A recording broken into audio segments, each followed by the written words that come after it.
it's time to get down to business with the end of the year. So favorites will come sometime soon, but right now we're going to talk about everything that I read in December. You've seen most of it, and I've updated you on most of it, so I don't know if this is going to be as long as the video that I'm doing for TikTok, but we'll see. So I started off December by finishing Better Next Year, which is an anthology of Canadian authors' worst Christmases, and it's edited by J.J. Lee. I bought this last year, and it didn't come until like midway through January, which was a bit of a bummer because I was really hyped on it for last year. But I really enjoyed this. There's something really delicious about reading about other people's worst Christmases. So I really think that helps set me up for success. And like some of these stories are really heartbreaking, but it was really good. I really liked it, and I would highly recommend it if you're looking for like a nice nonfiction Christmas read. I read 2 Vicky Delaney's this Christmas season, the first of which is Have Yourself a Deadly Little Christmas, which is number 6 in the year-round Christmas mystery series. This one did take place over Christmas, which was nice, and it was just really cool. The story focuses on some shenanigans going on with a local production of a Christmas Carol, and a murder happens and all this sort of stuff. But, it was great. It gave me everything that I wanted from this book, which was just to lighten my mood and make me feel a little festive. Next, I read a decidedly unfestive book for book club, and that is The Fisherman by John Langan. This is a horror novel about fishing, kind of, as in the main character does fish. And it has a house that is bigger on the inside than the outside, which is like one of my favorite horror tropes, and I really enjoyed it. It's a frame narrative. I'm a sucker for a frame narrative. I don't know what else to tell you about this without giving anything away. The vibes were great. It's a very descriptive and lush novel.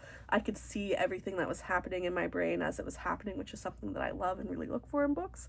So really enjoyed this. Highly recommend. Then I switched gears back into Christmas and read Yours for the Season. I was so excited about this book. I am yet again not going to pronounce the author's name because I can't, and I haven't looked it up. But she's one of my favorite Canadian authors, and when I found out she was doing another Christmas book, I was so excited because she wrote 3 Holidays and a Wedding, or co-wrote it, a few years ago, and I really loved that one. So I had high hopes for this one, and they were all met.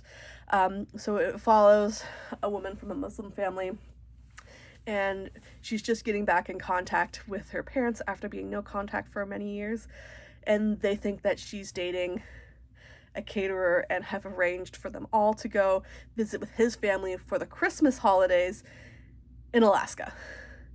And so it's kind of fun because I got to be a little voyeuristic with Muslim traditions and what they're doing this time of year. Because it also talks, I think it was about Ramadan. Yeah. And while at the same time seeing them being voyeuristic towards Christmas. So it kind of puts you in this really interesting cultural position. I love it. The only thing that I wish was that it was set in Canada, but I wish that about most of my Canadian author books. But I also found, like, unlike some books, like this being set in the United States didn't really change much of the story for me, except for maybe it's less likely to happen in the coming years with everything that's going on down there. Anyways, which brings us to the worst book that I read. I feel so bad about giving bad reviews. It's not something I like to do.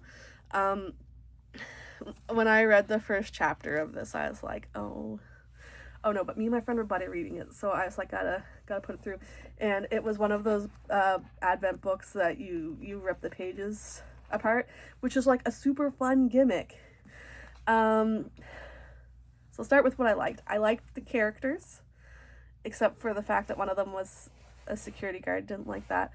I liked the idea of the plot. But the writing was it was a struggle. There was not as much character development as I would have liked. A lot of things were predictable.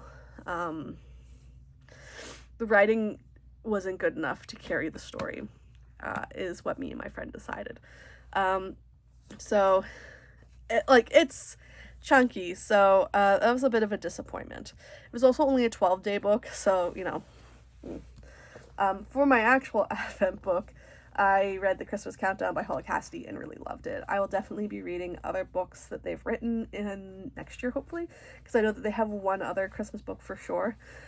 But this was just exactly what I needed. It gave me a little taste each day of Christmas, and like each day I wanted to keep reading and didn't, which is very hard for me because I just devour books most of the time. And I liked the characters. It wasn't too insta love. Like everything felt very organic. The problems in the book also felt organic. Nothing really felt forced. So yeah, it was just really, really wonderful. Would recommend if you're looking for an Advent read. Then I finished The Wedding Witch by Erin Sterling. I had been saving this for the Christmas season. It wasn't as holiday-y as I would have liked. It does take place over Yule and not Christmas. That doesn't really matter that much to me.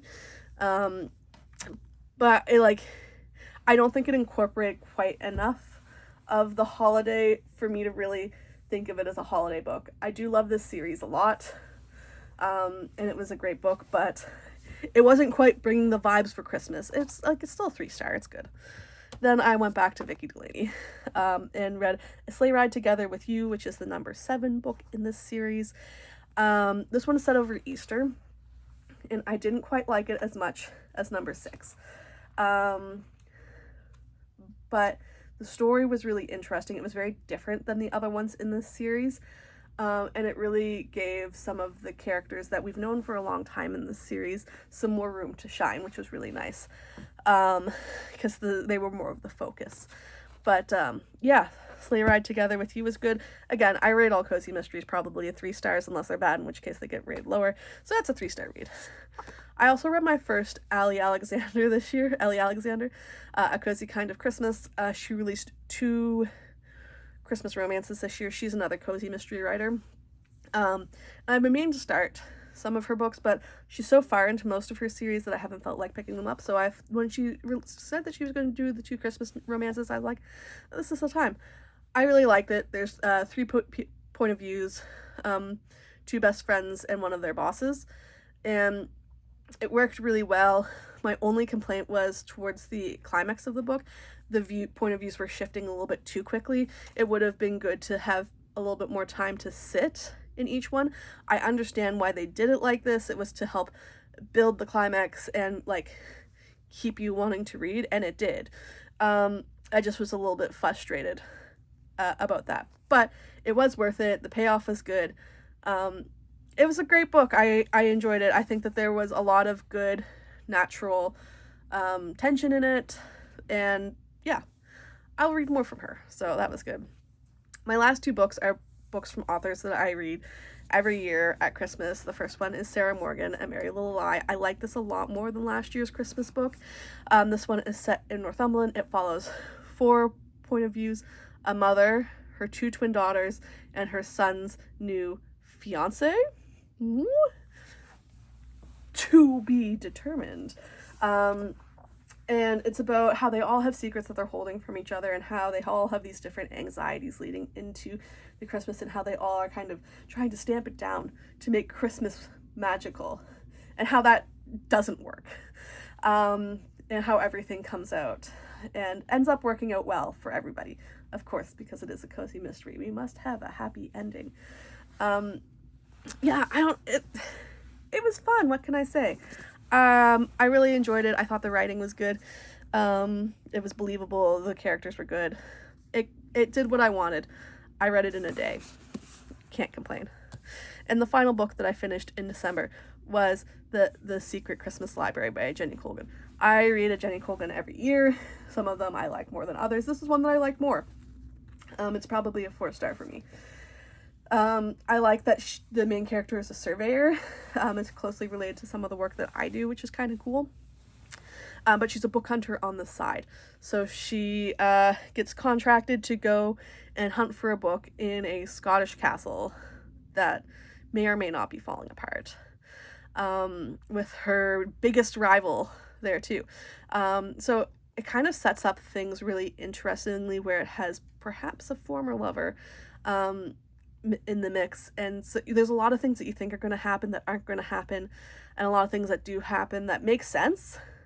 And yeah, anyways, I really enjoyed this. I thought it was really good.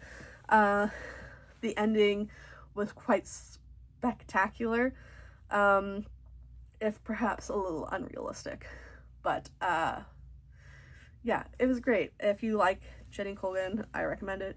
If you like books and Christmas, I think this is also a fun thing to read during the Christmas season. So yeah, December was good. I read 11 books, which is good for me for right now. And there they are. So yeah, I hope you had a good Christmas reading season. If you have any recommendations for Christmas books, particularly Advent books, please let me know. I'm always looking for new Advent books so that I can stack up a little bit and have some in reserve for the following years. But that's it. Yeah. Happy January.